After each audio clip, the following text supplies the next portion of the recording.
Hey everyone, the criminal class in Canada, aka the politicians, are running rickshaw all over the place now. They're finding everything. They're looking in your couches, right? In between your cushions. Watch out for your wallets. Don't leave it hanging out of your pocket because if there's anything in there at all, they'll be reaching to grab it the minute they get any opportunity. And it's fucking pathetic how many different ways now these central planning people will find a way to plunder the Canadian people. And this is in reference to CBC News, New Brunswick, my home province. They did it on purpose. Province accused of deliberately overcharging homeowners on property taxes. Now, let me just say before I even read this article, when I bought my house in New Brunswick in 1999, they gave me this ridiculously over fucking inflated valuations on, or not the valuation actually, because the valuation is fair, but the tax bill on my house was, and it's in a rural part of New Brunswick, it was like almost $1,000, which is sounds like peanuts compared to a lot of people in these big urban centers. But for us, a house, a big homestead that was almost 100 years old at the time in rural New Brunswick, that's, like I say, the valuation of these houses, they don't increase basically ever. But to have a bill that high when the people that we bought the house from said they were paying just over $400, I was like, what? But that's the thing. If you're willing to go along, if they can send you out the bill and you'll pay it, like I say, these are the criminal class. They're crooks. But me and my wife, we were smart. We knew about the fact that you could appeal these things because, yeah, we don't live in an echo chamber. We like to learn things, right? And we understood and we found out from other people, oh, no, you can appeal this. So we did. And it went from, like I say, almost $1,000 all the way back to, it was just over $400. So huge difference. Less than, like, it was a more than doubling. And we cut that back to the level which we felt was more in line with the valuation and all that stuff, right? And what the prior homeowners had paid. But they continued. Even now, we're almost up to now, we're almost back up to $1,000. And my house is not worth much more in New Brunswick, if you look. Like I say, it's a rural community. The valuations barely ever increase because there's no job opportunities. There's just no reason why many people, unless you're from there, which I am, not many people want to choose to live in a place, a rural community in New Brunswick on the East Coast. But yet, the property tax valuations continue to increase at a fairly substantial pace over all these years. And for what reason? So the government can steal more and more money of our productive wealth from our paychecks. This one here, now, like I say, this headline about them doing it on purpose, it's disgusting. But let me read through this a little bit so you kind of get to understand what they're talking about. An Internal Service New Brunswick email obtained by CBC News shows senior provincial government assessment officials invented renovation amounts for 2,048 homeowners with large assessment increases this spring, allowing the province to evade a legal 10% cap on the home's property tax bills. The email, written on February 9th by SNB's residential coordinator Matthew Johnson to 11 mid-level and upper-level assessment officials, say because there was not enough time to have professional assessors find out what, if any, renovations the properties might have undergone before the tax bills were issued March 1st, it was decided to invent renovation amounts for each home. It's just invent it, right? But I'm going to get down to, I'd already read this prior, but I'm going to go down to the most pertinent part of it. James Watling of Quispam Sis said he did install two $300 laundry room windows in his house last year, but according to the formula outlined in the SNB email, he was credited with $40,990 in renovations to justify the, get this, 31.9% increase in his tax bill. So his property tax bill increased to the tune of almost, well, 31.9, 32%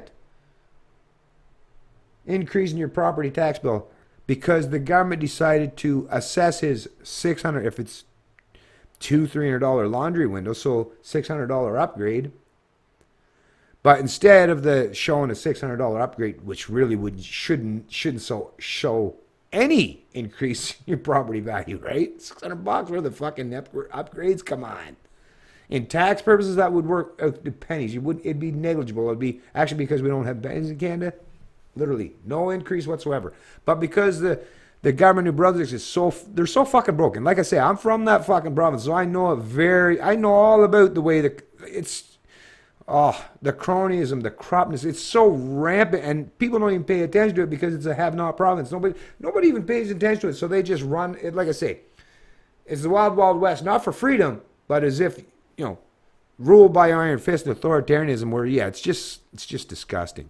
But what did they do? They instead of a $600 increase in the property value and what the tax bill would be on that, they charged basically $41,000. Put that down. We'll just, instead of $600, we'll just say it was $41,000 and charge him a 32% increase on his tax forms. This is pure fraud, folks. Pure fraud. I hope these people, get together. That's the thing. There's so many people that they just brush it off, right? They're not the squeaky wheel, so they're not getting greased. But maybe it's incumbent upon you people to start to stand up for yourself. Listen, I'll even admit myself, I'm the kind of person that usually let shit just run off my shoulders and move on and face another day. But yeah, the more we keep letting shit run off our shoulders, look at how much more they feel like they're emboldened to push on us.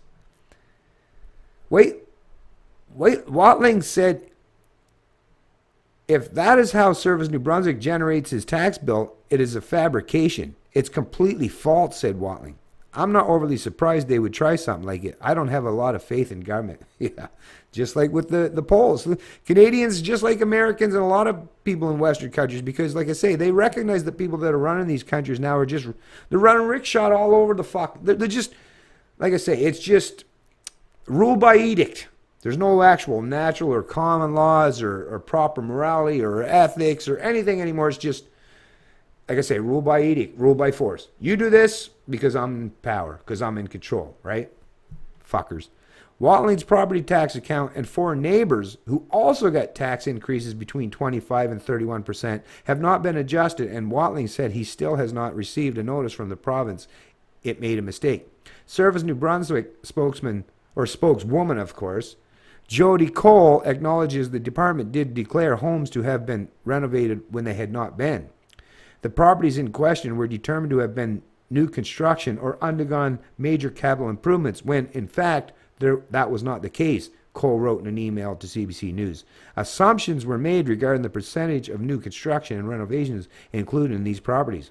Cole also said the department is backing away from a commitment to issue corrected bills to homeowners by April 1st, pushing the date back more than 9 weeks to June the 1st.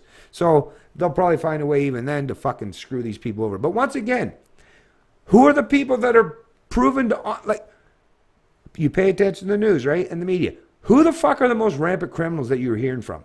It's the people that are in power or in positions of authority. Government workers that we know now, 71% of them are females, feminazis, these feminist fucks, right? Or their male counterparts, collectivists. They all fly under that collective banner where you can sacrifice the individual for the greater good, right? But in reality, what it is they're using the power of government, and that's the other aspect of it too.